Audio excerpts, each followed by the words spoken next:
젊었을 때는 정신없이 앞만 바라보고 달려왔습니다. 나이가 들면서 가끔 지나온 생들을 되돌아보게 됩니다.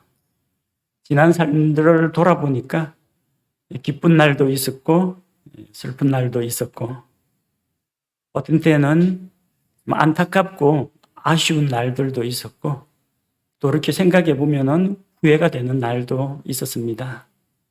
어떤 날은 그 시간이 좀 더 길었으면 그 순간에 그대로 머물렀으면 좋겠다. 그런 순간들도 있었고요. 다시 한번 그 시절로 돌아가고 싶다. 그런 생각이 드는 날도 있었습니다. 그런데 생각을 다 정리해 보니까 어떤 날이든지 지나온 모든 날들이 결국 제 삶의 일부였다는 것을 다시금 확인하게 되었습니다. 한 번뿐인 인생은 한 번밖에 살 수가 없습니다. 다시 시간을 되돌릴 수도 없고 과거에 아름다웠던 시절 영광의 순간으로 다시 돌아갈 수도 없습니다. 인생은 한 번뿐입니다. 이것은 성경적인 진리요. 또 우리 가운데 누구나 공감하는 내용입니다. 우리는 한 번밖에 없는 인생을 살고 있지만 사람들은 이 한 번뿐인 인생이 너무 아쉽다 보니까 마음속으로 여러 가지 다른 생각을 합니다. 새로운 기회가 있진 않을까. 그래서 힌두교나 불교나 자이나교 이런 종교에서는 윤회 전생 사상을 가지고 있습니다. 즉, 한 존재가 이번 생에서 어떠한 삶을 살았느냐 거기에 따라서 다음 생에는 다른 생명으로 다시 태어난다는 겁니다. 사람이 가축이나 벌레로 태어날 수도 있고 혹은 더 고등한 존재로 다시 태어날 기회가 있다. 그렇게 믿습니다. 이번 생애에서 자기가 행한 바 삶의 열매들 그것이 인과응보가 되어가지고 자기에게 카르마, 업보, 전생의 업보가 되어서 다음 생애에 영향을 미친다. 그런 사상입니다. 우리 기독교인들은 전생이라든지 환생이라든지 이런 걸 믿지 않습니다. 그런데 이제 그런 문화권에서 우리가 살다 보니까 우리도 모르게 종종 윤회 전생 그런 사상을 영향을 받아서 그런 용어들을 씁니다. 그래서 힘들고 어려울 때마다 그러죠. 전생에 무슨 죄를 지었길래 그렇게 말하기도 하고 누가 잘 되는 걸 보면 전생에 나라를 구했다. 그런 이야기도 합니다. 전생은 없습니다. 그리고 누구하고 아주 반갑게 좋은 인간관계가 되면 또 이것도 인연인데 인연이라는 말은 불교에서 사용하는 그런 용어입니다. 과거에 어떤 전생에 원인이 있어가지고 이게 현생에 어떤 만남이나 관계가 형성된다는 그런 사상입니다. 하지만 오늘 우리가 읽은 성경 말씀을 보니까 전생이라든지 환생이라든지 다음 생이라든지 그런 것은 없다는 것이 더 분명해집니다. 우리가 읽은 27절 말씀 우리가 자주 인용하는 말씀입니다. 히브리서 9장 27절에 한 번 죽는 것은 사람들에게 정해진 것이요 이것 뒤에는 심판이 있나니 다음 생은 없습니다. 이번 생이 나의 유일한 생이요 마지막 생입니다. 한 번밖에 없는 기회요 마지막 기회라는 것을 우리가 기억해야 합니다. 외국의 어느 온라인 상담센터에 누가 질문을 올렸더라고요. 한 번뿐인 인생을 어떻게 살 것인가? 영어로 질문 올라온 거예요. 누가 거기다 답변을 달았더라고요. 인생이 한 번뿐인 것처럼 살아라. 맞는 말이라 생각이 돼요. 한 번뿐인 인생을 어떻게 살 것인가? 인생이 한 번뿐이라고 생각하고 살아라. 옳은 말씀입니다. 그래서 오늘 우리가 한 번뿐인 인생을 하나님 앞에서 내가 어떻게 살아야 할 것인지 성경 말씀을 통해서 배우고 진지하게 생각하는 시간을 갖고자 합니다. 한 번뿐인 인생을 사는데 성공적인 인생을 사셨던 분이 있습니다. 우리 주 예수님이십니다. 예수님께서는 영원부터 영원까지 계시는 분입니다. 그러나 그분께서 사람들을 구원하기 위해서 이 세상에 찾아오셨습니다. 우리가 살고 있는 시간축 안으로 들어오셔서 약 33년 반 동안의 생애를 보내셨습니다. 예수님께서도 우리처럼 단 한 번 이 세상에 오셨습니다. 그리고 단 한 번, 단번에 죽으시고 또한 사흘 만에 부활하셔서 하늘로 올라가셨습니다. 예수님에게도 이 세상에 사람의 삶으로 살러 오신 것은 딱 한 번입니다. 26절에 나오죠. 예수님께서는 세상이 창조된 후 여러 번 고난받으러 오지 않으셨습니다. 딱 한 번 오셔가지고 단번 속죄로 사람들의 죄 문제를 해결하고 그리고 부활하시고 올라가셨습니다. 예수님께서는 이 세상에 오실 때 분명한 목표를 가지고 오셨고 그 목표를 따라서 사셨습니다. 어떤 목표입니까? 마가복음 10장 45절 말씀처럼 사람의 아들은 섬김을 받으러 오지 아니하고 도리어 섬기며 자기 생명을 많은 사람의 대속물로 주려고 왔느니라 하시니라. 사람들을 섬기러 오셨어요. 자기 생명을 다른 사람을 위한 대속물로 내어주기 위해서 오셨다는 것입니다. 자, 그렇게 예수님께서 단 한 번 세상에 오셔서 단 한 번 자신을 희생물로 드리시고 단 한 번에 이 세상 모든 죄 문제를 해결하셨습니다. 예수님께서는 이 세상에 사시는 동안 하늘에 속한 진리들을 가르치시고 또 제자들을 훈련시키시고 가난하고 병든 자들을 보살피시고 많은 일들을 하셨습니다. 그러나 예수님께서 하신 가장 중요한 일은 사람들을 죄에서 구원하는 그 일이었고 제자들을 훈련시켜서 예수 그리스도의 은혜의 복음, 생명의 복음이 온 세상에 전파되게 하셨습니다. 이 세상에 영원이라는 시간에 비하면 너무나 짧은 시간 동안 우리에게 찾아오셨던 그 예수님의 생애는 성공한 인생이었습니다. 우리는 이 예수님을 본받기 원합니다. 그래서 한 번뿐인 인생, 후회 없는 그런 삶을 살기를 원합니다. 한 번뿐인 인생을 우리가 어떻게 살 것인가? 첫째는 무엇보다도 구원을 받고 생명을 얻어야 합니다. 예수님께서는 영원하신 분으로서 이 세상에 사람의 몸으로 태어나셨습니다.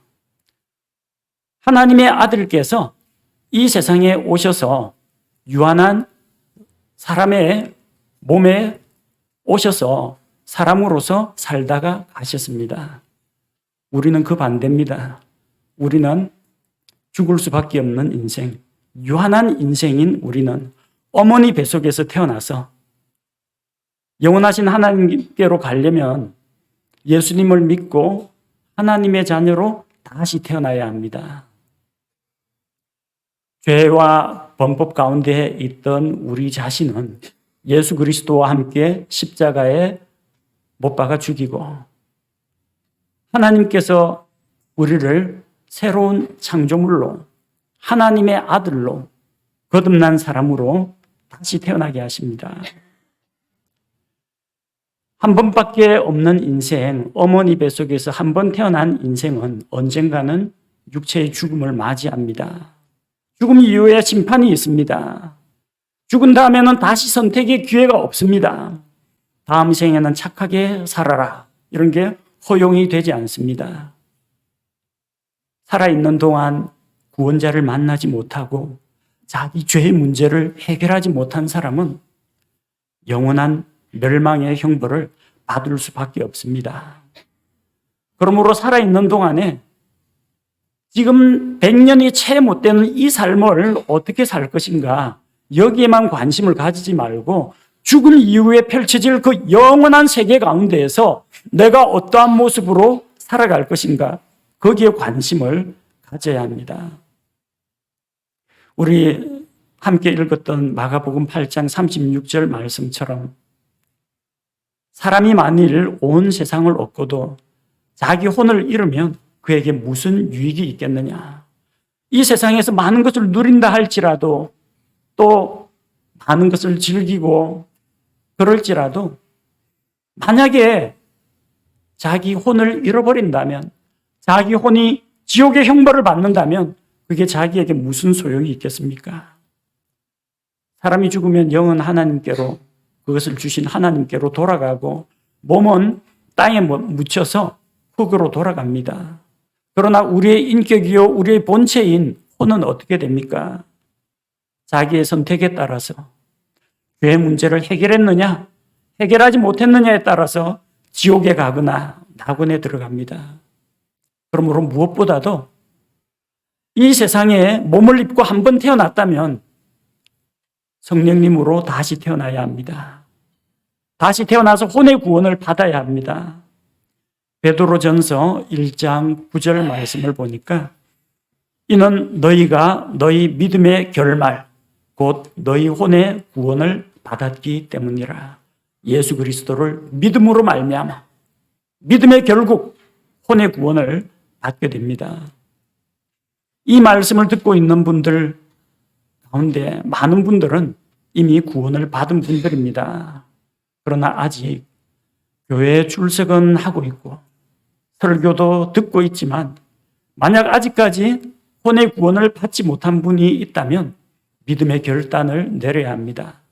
한 번뿐인 이 인생에서 내가 어떤 선택을 하느냐에 따라서 죽을 이후에 영원한 세계에서 내가 지옥이냐 천국이냐 둘 중에 한 곳으로 가게 된다는 것입니다. 그래서 한 번뿐인 우리 인생이 그만큼 소중하다는 것입니다. 우리가 사는 한 번뿐인 인생은 영원한 세계를 결정하는, 어느 세계를 선택할지 결정하게 되는 바로 그 기준이 되기 때문에 이 생이 정말로 소중한 것입니다. 둘째로 한 번뿐인 인생을 살면서 가장 가치 있는 일을 해야 합니다.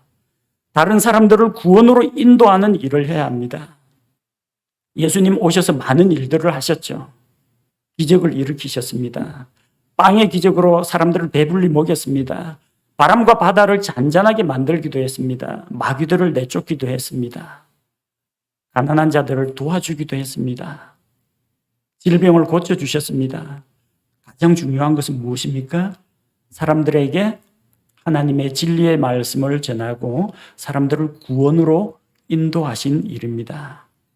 그리고 제자들을 훈련시켜서 그 복음을 세상 널리 전하고 사람들을 가르치고 힘내를 주고 구원에 이르도록 제자들을 파송하셨습니다. 예수님처럼 우리도 인생에 있어서 가장 소중한 일, 사람들의 생명을 구원하는 그 일에 관심을 가져야 합니다.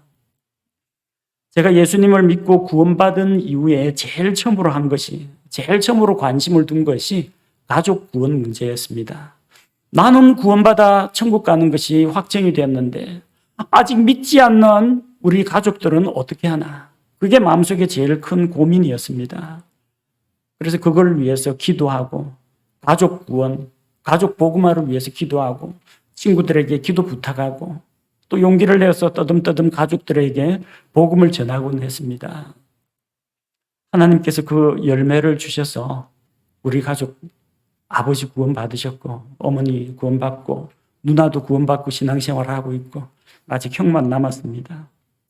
구원 받은 성도라면요, 자기가 받은 구원이 정말 놀랍고 감사하다고 생각이 되면 이거 혼자만 알고 있으면 안 됩니다. 보통 좋은 거 있으면 독차지하고 싶어가지고 혼자만 알고 있고 다른 사람한테 잘 안 알려주려고 하죠. 근데 이거는 다른 사람한테 알려준다고 해서 자기가 손해날 게 전혀 없습니다. 이왕이면은 이 소중한 구원을 나만 받아 누릴 것이 아니라 좀 많은 사람들 천국으로 데려가야 합니다. 복음을 전해야 합니다. 마가복음 16장 15절에서 예수님께서 제자들에게 뭘 부탁하셨습니까?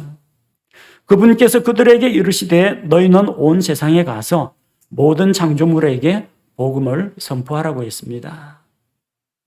정말 이 복음이 우리에게 소중하고 우리의 생명이 되고 이 복음이 사람을 살리는 능력이 있다는 것을 정말로 믿는다면 많은 사람들에게 나아가야 합니다.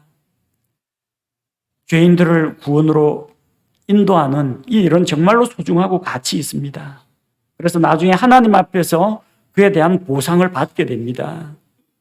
다니엘 12장 3절 말씀을 보니까 다니엘 12장 3절 지혜로운 자들은 궁창의 광채같이 빛나고 많은 사람을 의로 돌아서게 하는 자들은 별들과 같이 영원 무궁토록 빛나리라. 구원받은 자들은 다 똑같은 구원을 받습니다. 다 지옥 형벌로부터 구원받아서 다 천국에 들어갑니다. 근데 평등하지는 않습니다. 어떤 사람은 상을 많이 받고 어떤 사람은 보상을 적게 받습니다. 어떤 사람은 주님으로부터 칭찬을 많이 받고 어떤 사람은 칭찬과 함께 책망을 받는 사람도 있습니다. 근데 가장 큰 상급, 가장 큰 주님 앞에 가장 큰 기쁨과 영광이 되는 것은 무엇이냐? 많은 사람을 옳은 대로 돌아오게 하는 자. 사람들의 생명을 구원하는 자들에 대해서는 영원한 보상이 약속되어 있습니다. 우리는 한 번뿐인 인생을 살고 있습니다.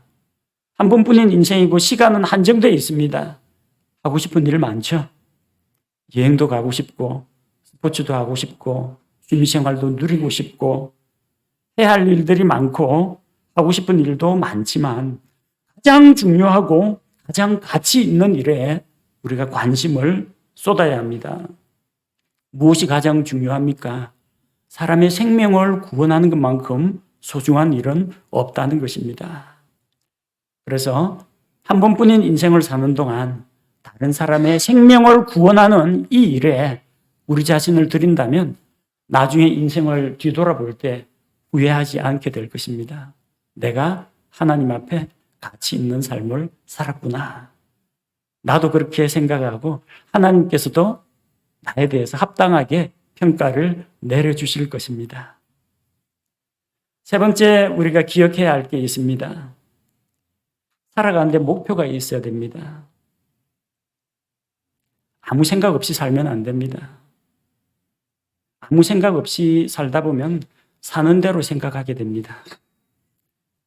살아가면서 그때그때 생각 따라, 기분 따라, 환경 따라 기준이 없는 삶을 살게 됩니다. 마음속에 결심하고 계획하고 생각한 대로 살아가야지. 살아가면서 그냥 될 대로 되라 그런 식으로 인생을 살아서는 안 됩니다. 분명한 목표가 있어야 합니다. 목표가 있는 사람은 삶의 의지와 동기가 있습니다. 흔들리지 않습니다.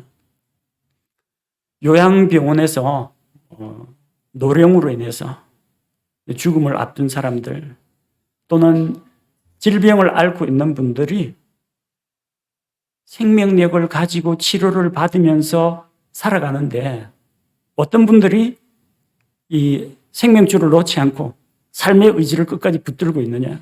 목표하고 소망이 있는 분들은 포기를 하지 않는다고 하더라고요.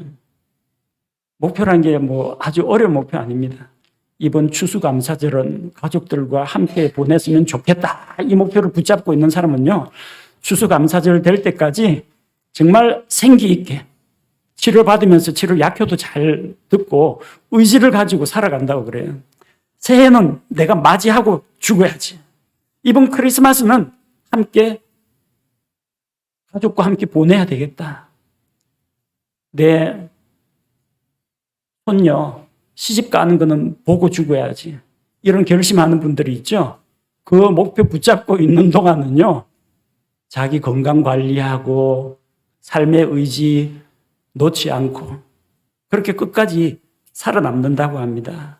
목표가 있는 사람은 포기하지 않습니다. 흔들리지 않습니다. 인생에 목표가 없으면 삶이 공허합니다. 왜 살아가는지 모릅니다. 어제하고 똑같은 오늘 하루가 지나가고 있고 내일도 아마도 같은 날이 반복될 것입니다. 목표가 없으면 아무것도 이룰 수가 없습니다. 목표가 없으니까 목표 달성을 할 수가 없는 겁니다. 생활이 무기력하고 나태해집니다. 의욕이 없어집니다. 일이 손에 안 잡힙니다. 왜? 목표가 없기 때문입니다. 예수님을 보십시오. 태어날 때부터 분명한 목표를 가지고 오셨습니다. 우리 가운데, 여러분 가운데 태어날 때부터 나는 이런 삶을 살지 결심하고 세상에 태어나신 분 아무도 없죠. 예수님은 목표를 가지고 태어나셨습니다. 어떤 목표를 가지고 있었어요? 예수님 이름 그 자체에 의미가 담겨 있습니다.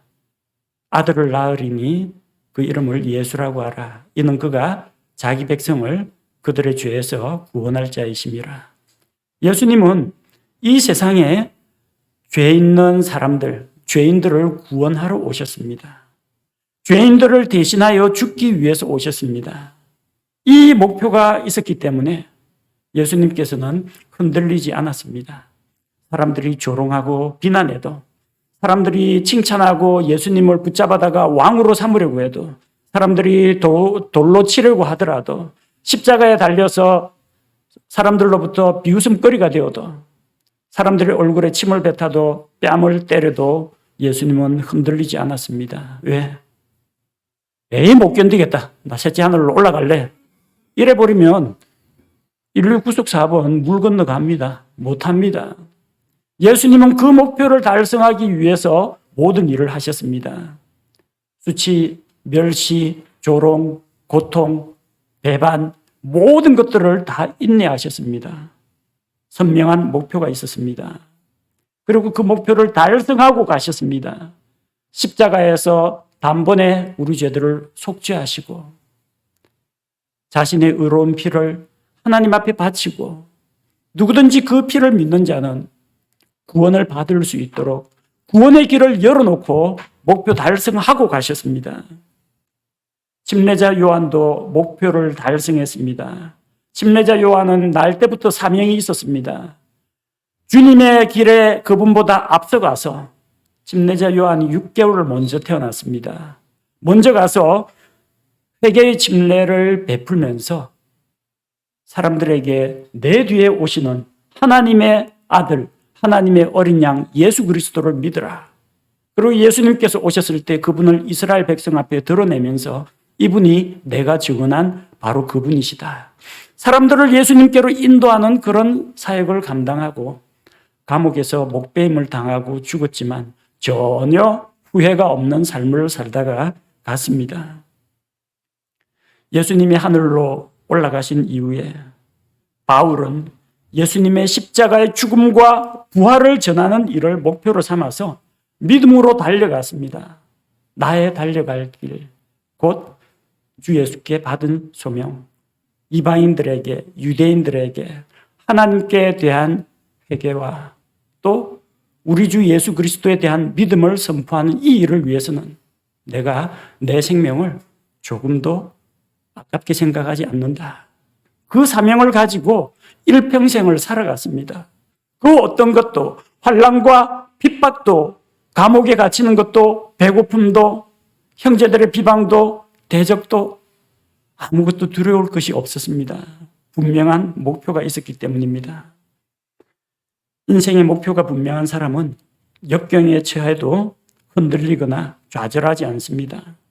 목표가 분명한 사람은 쓸데없는 일에 시간 낭비하지 않습니다. 목표가 분명한 사람은 자기 인생을 낭비하지 않습니다. 생의 목표를 잘 세워야 합니다. 저는 어릴 때부터 속물건성이 많은 아이였습니다. 어린아이가 뭐 그랬냐 싶지만 어릴 때 그 자기 장래 희망사항 이야기하라고 하면요. 국민학교 1, 2학년입니다. 애들 수준에 걸맞게 이야기했어요. 대통령, 장군, 과학자, 선생님. 제 목표가 뭐였는지 아십니까? 돈 많이 버는 부자 되는 거였습니다. 부자 돼가지고 과자 박스로 다락에 재놓고 하루에 한 봉지씩 과자 뜯어먹는 그게 제 인생의 목표였습니다. 진짜 단순했습니다. 왜? 내 아버지 어머니가 한숨 쉬면서 돈 걱정하는 그런 거 보면서 자라니까 돈이 중요하다. 예수님 믿기 전입니다. 돈, 오로지 돈. 손에 잘 때도 10원짜리 꼭 쥐고 잤습니다. 아침에 일어나 보니까 동전은 없고 손에 시퍼렇게 동록이 녹색으로 물이 들어있더라고요. 욕심이 많았어요. 조금 이제 국민학교 벗어나가지고 중고등학교 시절에는 목표가 바뀌었습니다. 좋은 학교 가야지. 왜 좋은 학교 가느냐? 좋은 직장 들어가려고.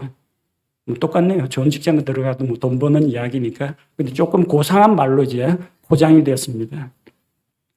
대학 들어가서는 이제 선교단체에서 복음 사역을 하면서 생각이 바뀌었습니다.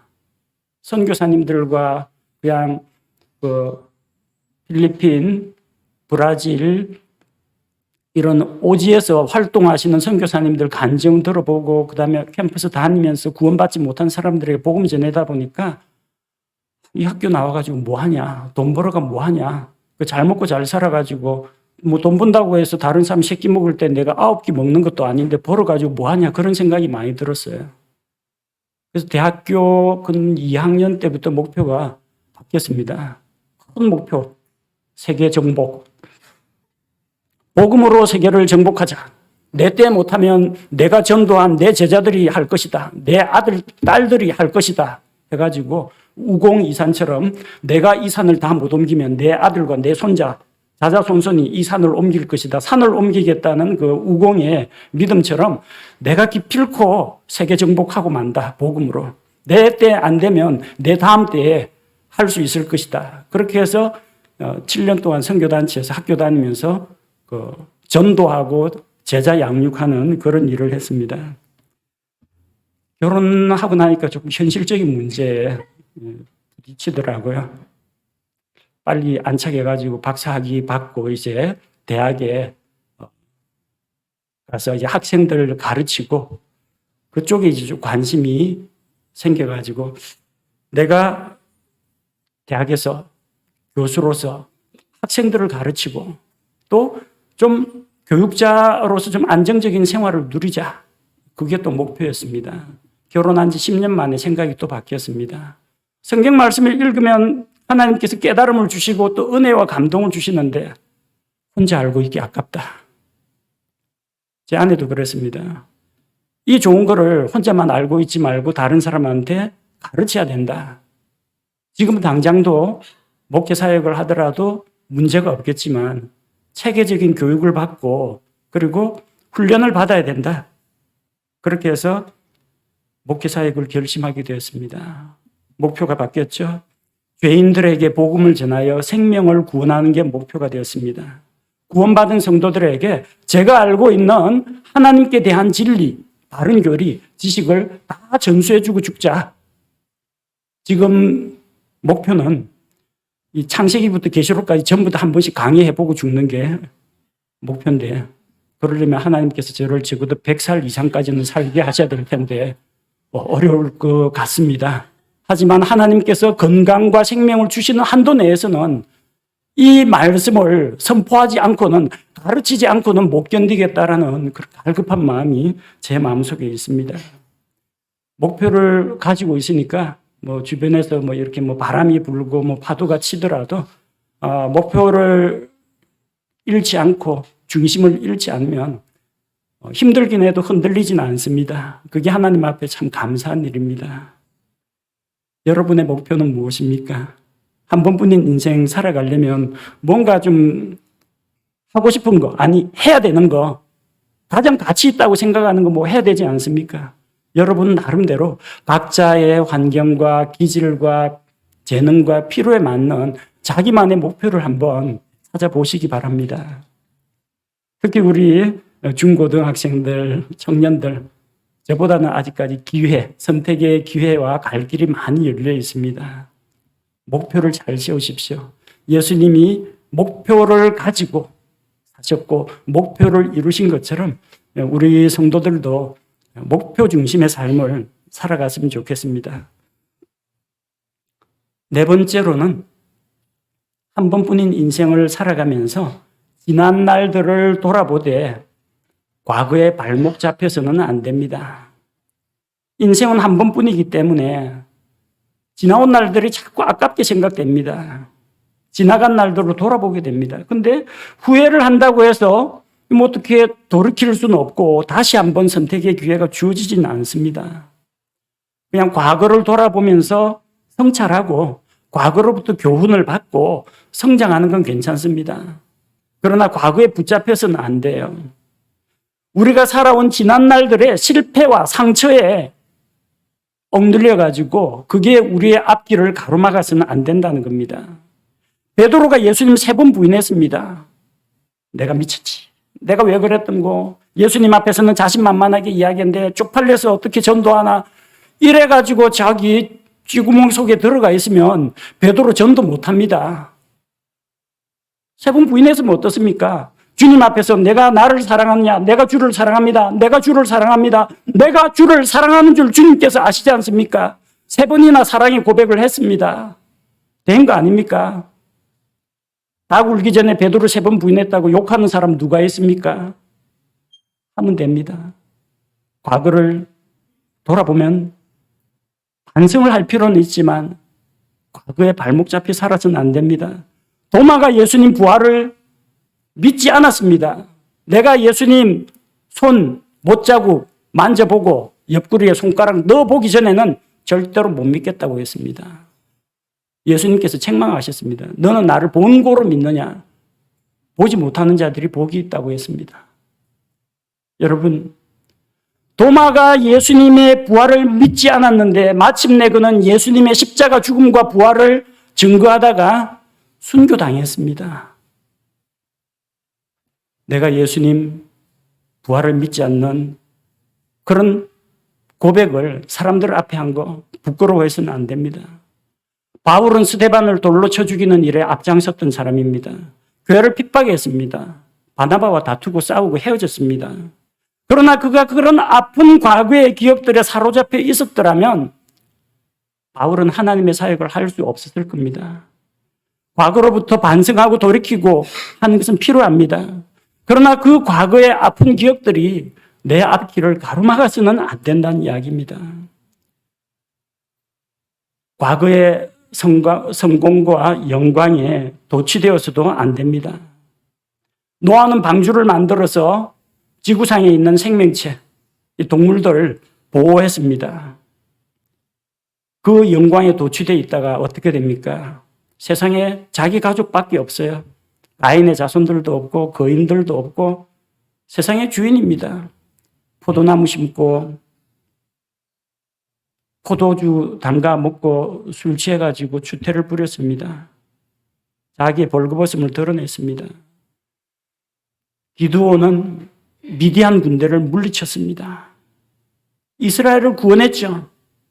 승리의 기쁨에 도취되어가지고 많은 아내들을 얻었고 또 에봇을 만들어서 백성이 그 에봇을 숭배하고 경배하게 했습니다. 다윗은 전쟁에서 승리하고 성공을 거두었습니다. 나라가 평안했습니다. 집에서 낮잠 자고 옥상에 올라갔다가 이웃집 여자 목욕하는 것을 보고 간음의 죄를 저질렀습니다. 과거의 영광에 도취되어 있다가는 앞으로 나아가지 못합니다. 대학에 입학해서 저는 제가 잘났다고 생각했습니다. 중고등학교 시절 항상 상위권이었거든요. 대학에 들어가니까요. 반에서 1등 했다고 자랑하는 사람이 아무도 없어요. 서울대 들어온 사람들 반에서 1등이 아니라 전교에서 1, 2등 하던 사람들이 다 들어와가지고 아무도 내가 중고등학교 때 1등 했다, 반장했다는 거 자랑하는 사람이 없더라고요. 그 올라가니까 제가 잘난 줄 알았는데 잘나지 않았더라고요. 성적이 상대평가입니다. 상대평가가 뭐냐면요. 100명 가운데 A등급은 20%만 줄 수 있게 되어 있습니다. B등급은 30%까지 줄 수 있도록 되어 있습니다. 그래서 위에서부터 세워가지고 20등 안에 못 들어가면 A를 못 받습니다. 그 수업 듣는 클래스 안에서. 95점 받고 B 맞았습니다. 다 99점 100점이에요. 95점이면 부끄러운 성적은 아닌데 상대평가이기 때문에 20등 안에 못 들어가면 어쨌든 B 받습니다. 저는 대학 다니면서 C도 받아봤습니다. 옛날에 중고등학교 때 영광 자랑거리 생각해가지고는 대학 생활 못합니다. 고3 때 공부하던 것 못지않게 대학교에서 그래서 열심히 전부 날고 기는 사람들하고 같이 공부해야 되니까 열심히 공부해야만 했습니다. 대학원 가니까 또 시험이 또 기다리고 있더라고요. 전 시험 이제 학력고사 끝나고 이제 시험은 없다라고 생각했는데 대학교에서도 4년 동안 시험 보고 대학원 가서 또 시험을 봤습니다. 전공 시험은 괜찮은데 학위 논문을 제출해야 되는데 논문 제출 자격 시험을 보라고 하더라고요. 전공 시험 봅니다. 영어 시험 봅니다. 제2 외국어 봅니다. 전공 시험은 다 통과했고요. 영어도 통과했는데 제2 외국어. 난 원서도 영어로만 읽었는데 논문 쓰는 거하고 독일어하고 무슨 관계가 있는지 모르겠는데 제2 외국어를 해야만 자격이 주어진다고 해가지고 독일어 시험을 봤는데 그 논문 학기 시작되면은 시험 기회가 바로 주어집니다. 시험 봤는데 깨끗하게 떨어졌습니다. 1년에 시험 2번 봅니다. 2학기 때 시험 다시 봤습니다. 떨어졌습니다. 3번째 도전해가지고 합격했습니다. 그 다음 합격이 되니까 아니 논문 제출 자격 시험 보는데 제2 외국어가 왜 필요하냐 학교에서 제2 외국어 시험을 폐지를 했습니다. 그때 떨어졌더라도 아마 다음 학기에는 그냥 통과가 됐을 것 같아요. 그냥 미래 이럴 사람이 몰라요. 3번 만에 합격했어요. 3번 만에. 근데 2번 떨어졌다고 저 주눅이 들어가지고 쥐구멍 속에 들어가지고 내가 왜 이러지? 내가 중고등학교 때는 안 이랬는데 그 우울하게 처박혀 있으면 공부 못하고 논문 못 씁니다. 떨치고 일어나야 됩니다. 실패는 실패고 앞으로 나아갈 건 나아가야죠. 과거의 영광에 도취되어 가지고 자만해서도 안 되고 과거의 어떤 슬픈 기억 때문에 그게 마음의 상처로 남아가지고 트라우마가 되어가지고 주눅이 들어서도 안 된다는 이야기입니다. 예수님 고난 많이 당하셨죠. 사마리아로 지나가는데 사람들이 길을 안 비켜줍니다. 예수님 말씀하는데 돌로 쳐 죽이려고 합니다. 예수님께서 셋째 하늘에 있을 때가 좋았지. 하늘에 있는 천사들과 스랍들과 그룹들이 전부 경배하는 내 세상이었는데 이 지구에 오니까 참 이 하찮은 피조물들이 말이야 창조주를 몰라보고 그때가 좋았지. 이러면 예수님 사역 못하는 겁니다. 예수님 과거의 영광에 도취하지 않았습니다. 사람들로부터 반대받고 사람들이 대적하고 멸시하고 조롱할 때 예수님 위축되지 않았습니다. 앞에 있는 목표를 보고 나아가셨습니다.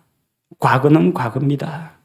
과거의 실패로 인해 위축되고 침체될 필요도 없고 승리와 성공에 도취해서 나태해져서도 안 됩니다. 지난 날을 돌아보면서 지금 여기까지 나를 인도하신 하나님께 감사드리고 과거의 경험들을 미래를 향해 나아가는 발받침으로 삼으면 과거는 그것으로 족한 것입니다. 지나간 시간 다시 오지 않습니다. 후회해도 너무 늦습니다. 돌이킬 수 없습니다. 과거를 반성하고 거기서 교훈을 얻고 앞으로 나아가야 합니다. 그래서 5번째, 계속 우리는 앞으로 나아가야 합니다. 예수님이 그랬습니다. 십자가 고난을 받으면서 예수님께서 어떻게 하셨습니까? 그분께서는 그 앞에 있는 즐거움으로 인하여 그 앞에 있는 기쁨을 위해 십자가를 견디셨다고 했습니다. 미래의 영광을 바라보면서 당장 이 십자가에서 몇 시간 동안, 몇 날 며칠도 아닙니다. 몇 시간이면 숨 끊어집니다. 그 고통스러운 시간을 십자가 뒤에 있을 부활과 영광을 바라보면서 그 모든 고난을 감내하셨던 것입니다.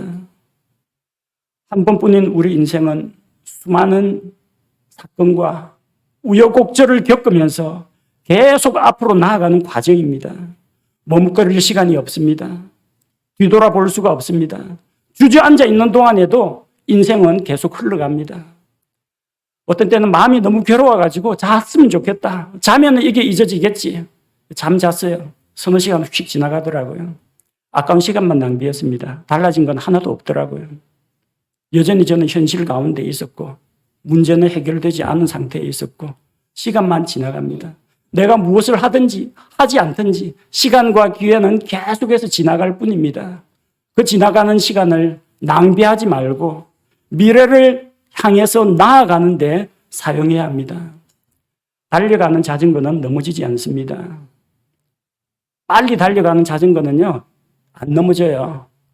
그런데 자전거 속도 줄이면요, 그때는 왼쪽, 오른쪽 핸들을 돌려야 됩니다. 점점 속도가 떨어지면 자전거는 쓰러지게 됩니다. 멈추면은 넘어집니다. 우리의 믿음의 선배들, 일생 동안 믿음의 경주를 하면서 앞으로 달려가는 사람들이었습니다. 히브리서 12장 1절 말씀을 보니까 히브리서 12장 1절 말씀에 그러므로 증인들이 이렇게 큰 구름을 이루며 또한 우리를 둘러싸고 있으니 모든 무거운 것과 너무 쉽게 우리를 얽어매는 죄를 우리가 떨쳐버리고 인내로 우리 앞에 놓인 경주를 달리며. 우리 발목 잡는 게 많습니다. 죄들이 발목 잡습니다. 무거운 짐들이 우리 발목을 잡습니다. 우리를 얽어맵니다. 이 무거운 것들을 다 떨쳐내고 우리 앞에 믿음으로 경주를 해야 합니다. 앞서가신 예수님을 바라보면서 하늘에 있는 구름과 같이 수많은 증인들, 우리 믿음의 선배들을 바라보면서 앞으로 나아가야 합니다. 그래서 작년보다는 금년이 좀 나아야 되고 어제보다는 오늘이 좀 더 낫고 하루하루가 주님께 더 가까이, 한 걸음 더 가까이 나아가고 성장하는 기회가 되어야 합니다. 선한 목자이신 우리 예수님, 우리보다 앞서가시는 분입니다. 앞서가면서 우리를 인도하시는 분입니다. 우리는 주님의 인도를 받아서 날마다 한 걸음씩 더 앞으로 나아가야 합니다. 인생에 후퇴는 없습니다. 멈춤도 없습니다. 앞으로 나아가야 합니다.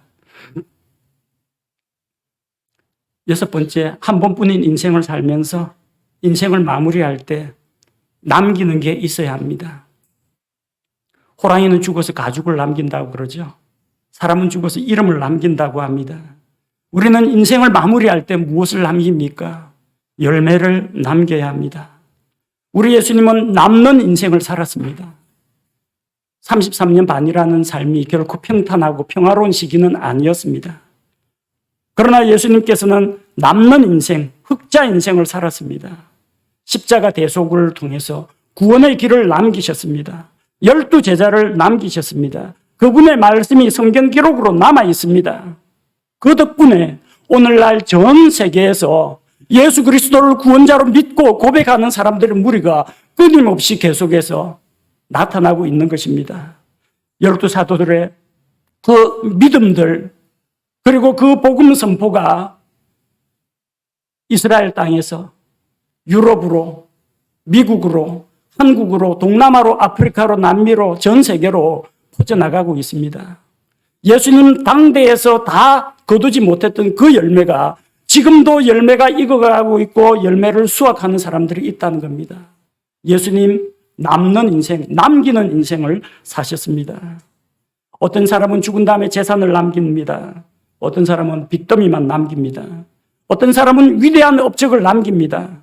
어떤 사람은 인생을 헛되이 살다가 남긴 것 없이 떠나는 사람도 있습니다. 이 세상에서 우리의 일생이 평가받는 것처럼 우리는 하나님 앞에서 우리 일생을 평가받게 될 날이 옵니다. 언젠가는 우리가 하나님 앞에 서서 우리가 육체를 입고 이 세상에 사는 동안에 무엇을 했는지, 어떤 열매를 거두었는지에 대해서 하나님의 평가를 받게 될 것입니다. 로마서 14장 12절 말씀에 그러므로 이와 같이 우리 각 사람이 자신에 관하여 하나님께 회개 보고를 하리라. 결산해야죠. 개인 가게에서는 하루 지나면 수입 그리고 지출, 비용 결산을 한다고 합니다. 어떤 곳은 일주일에 한 번씩, 어떤 곳은 한 달에 한 번씩 결산을 한다고 합니다. 장부 보면서 이달에 총 수입이 얼마고, 비용, 인건비가 얼마고, 재료비가 얼마고, 남은 수익이 얼마고, 이 수익을 어떻게 나눌까? 1년 지나면 각 기업체에서 회계 보고 회계 감사를 합니다.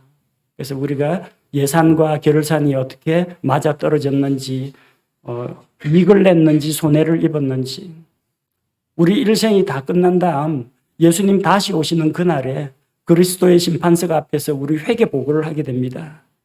회개 장부를 하나님 앞에 내놓아야 합니다. 나는 과연 회개 보고에 흑자로 기록되어 있는지, 적자로 기록이 되어 있는지, 내 인생은 하나님 앞에서 가치 있는 것이었는지, 하나님께서 주신 소중한 기회와 시간들을 내가 낭비하거나 허투루 사용했는지 하나님 앞에서 평가받아야 합니다. 우리 인생은 남는 장사입니까?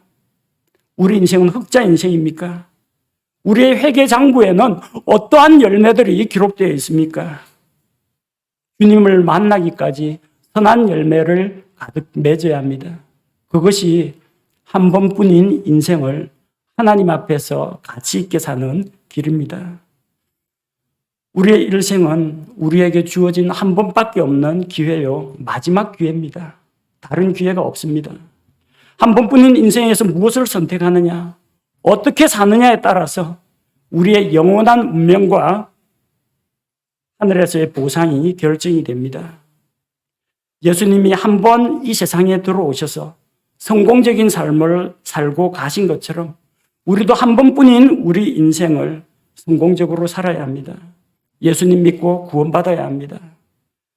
그리스도 안에서 새로운 삶을 살면서 다른 사람에게 복음을 전해야 합니다. 분명한 목표를 가지고 살아야 합니다. 과거를 기반으로 해서 미래를 개척하며 나아가야 합니다. 하나님께서 우리에게 주신 이 소중한 인생을 가치 있고 보람 있게 살도록 하나님의 지혜와 도우심을 구해야 할 일입니다. 함께 기도하겠습니다. 아버지 하나님, 누구나 한 번 이 세상에 태어나서 100년이 채 못 되는 삶을 살다가 다시 하나님께로 돌아가게 됩니다. 어떤 이는 지옥으로, 어떤 이는 낙원으로 가게 되고, 구원받은 이들 가운데 어떤 이들은 풍성한 열매를 가지고 가고, 어떤 이는 불 가운데서 구원을 받은 것처럼 맨몸으로 가게 되는 사람도 있을 줄로 압니다. 하나님 앞에서 우리 지난 날들을 돌이켜보면 기쁘고 감사한 일도 많았지만 아쉽고 후회스럽고 과거로 돌아가서 바로잡았으면, 고쳤으면 하는 기억들도 있습니다.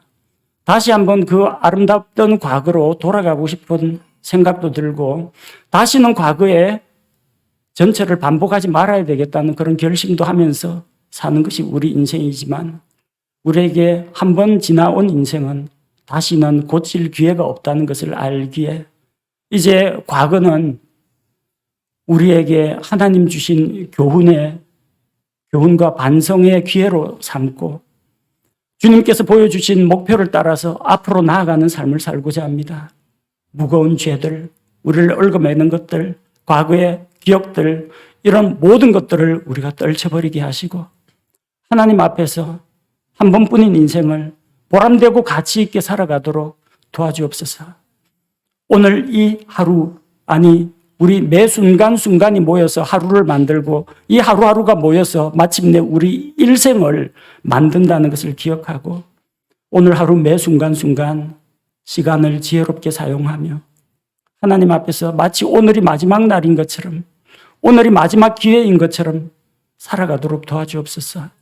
후회 없는 삶을 살기 원하며 주님 앞에 선하고 신실한 종이라는 인정받고 평가받는 삶을 살도록 주님 도와주옵소서. 우리에게 지혜를 가르쳐 주옵소서. 우리에게 올바른 삶의 목표를 주옵소서. 우리에게 올바른 선택과 분별을 할 수 있도록 도와주옵소서. 예수님의 이름으로 기도합니다. 아멘.